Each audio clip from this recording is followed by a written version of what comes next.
ஒரு நல்லதை கெட்டதாகவும் கெட்டதும் நல்லதாகவும் நல்லவங்களை கெட்டவங்க மாதிரியும் கெட்டவங்கள நல்லவங்க மாதிரி இந்த மாதிரி புரணி பேசி ப்ரொஜெக்ட் பண்ணுறதெல்லாம் இந்த மீடியா சோஷியல் மீடியாலலாம் நம்ம பார்க்குறோம் இல்லையா. நீங்கள் எல்லாமே பாருங்கள், நீங்கள் எல்லாமே படிங்க, பட் எது உண்மை பொய்ன்னு மட்டும் அனலைஸ் பண்ண மட்டும் கற்றுக்கங்க. அது மட்டும் இல்லை, ஃப்யூச்சரில் அரசியலும் ஏன் ஒரு கெரியர் ஆப்ஷனாக வரக்கூடாது, அப்படி வரணுன்றது என்னுடைய விருப்பம். நல்லா படித்தவங்க அரசியலுக்கு வரணுமா வேண்டாமா? உங்களை தான் கேட்குறேன். நல்லா படித்தவங்க அரசியலுக்கு வரணுமா வேண்டாமா? நல்லா படித்தவங்க தலைவர்களாக வரணுமா வேண்டாமா? ஓகே, உங்கள் ஆர்வம் எனக்கு புரியுது. பட் இப்போதைக்கு படிங்க, மீதி எல்லாம் அப்புறம் பார்த்துக்கலாம். அதே மாதிரி டாக்டர், இன்ஜினியர், ஒரு பைலட் அப்படின்னு ஒரு கிளியர் பிக்சர் ஒன்று இருக்கும். அதில் ஒரு சில பேருக்கு அந்த ஒரு டிசிஷன் மேக்கிங்கில் சின்னதாக ஒரு தொய்வு ஏற்படலாம், சின்னதாக ஒரு கன்ஃபியூஷன் ஏற்படலாம். அவங்க எல்லாருக்குமே நான் சொல்லிக்கிறது என்னென்னா, எல்லா துறையுமே நல்ல துறை தாங்க. நீங்கள் எதை தேர்ந்தெடுக்கிறீங்களோ அதில் உங்களுடைய முழு ஈடுபாட்டோட உங்களுடைய 100% உழைப்பை போட்டிங்கன்னா அது யாராக இருந்தாலுமே வெற்றி நிச்சயம்தான். Success is never ending, failure is never final.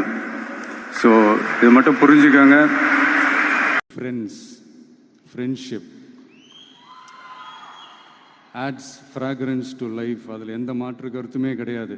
ஒரு கட்டத்துக்கு அப்புறம் பேரண்ட்ஸுக்கு அடுத்தபடியாக, இன்னும் சொல்லப்போனால் பேரண்ட்ஸை விட அதிகமாக நண்பர்களோட டைம் ஸ்பெண்ட் பண்ணக்கூடிய அந்த ஒரு சூழ்நிலை ஏற்படும். அதனால் நல்ல நண்பர்களை தேர்ந்தெடுங்க. நீங்கள் கேட்கலாம், நட்புன்றது அதுவாக அமையிறது தானே, நாம் எப்படி சூஸ் பண்ண முடியும்னு. அது ஒரு விதத்தில் கரெக்டு தான். அதனால் நான் கொஞ்சம் வேறு மாதிரி சொல்கிறேன். இப்போது உங்களுடைய இந்த நட்பு வட்டாரத்தில் இப்போ ஏதோ ஒரு விஷயம் தப்பாக இருக்குது அப்படின்னா, இப்போது அதில் சில பேர் இந்த தவறான பழக்கங்களில் ஈடுபட்டிருந்தாங்கன்னா முடிஞ்சால் அவங்கள நல்வழிப்படுத்த பாருங்கள். இந்த தவறான பழக்கங்களில் மட்டும் ஈடுபடாதீங்க, ஈடுபடக்கூடாது. நான் முன்னாடியே சொன்ன மாதிரி தான், உங்களோட அடையாளத்தை எக்காரணத்தை கொண்டும் இழந்துடாதீங்க. Don't lose your identity at any cost. நினச்ச மாதிரி மார்க்ஸ் எடுக்க முடியாதவங்க ஒன்றும் லைஃப்பில் எதுவும் டிசப்பாயிண்ட் ஆகாதீங்க. வெற்றி தோல்வி ரெண்டுமே ஈக்குவலாக பேலன்ஸ் பண்ணி போக கற்றுக்கிட்டாலே போதும். தோல்வி நம்மக்கிட்ட வர்றதுக்கே பயப்படும். Success is never ending, failure is never final. So இதை மட்டும் புரிஞ்சுக்கோங்க. நான் 3ஆம் தேதி மீட் பண்ண போகிற அந்த செட் ஆஃப் ஸ்டூடெண்ட்ஸ் அண்ட் பேரண்ட்ஸுக்கும் சேர்த்து தான் இன்றைக்கி நான் பேசுகிறேன். ஏன்னா மறுபடியும் இந்த மாதிரி அட்வைஸ் பண்ணி அவங்கள நான் போர் அடிக்க விரும்பலை. ஏன்னா ஜென்ரலாகவே தெரியும் அட்வைஸ் பண்ணவங்க எல்லாருக்கும் பிடிக்காதுன்னு.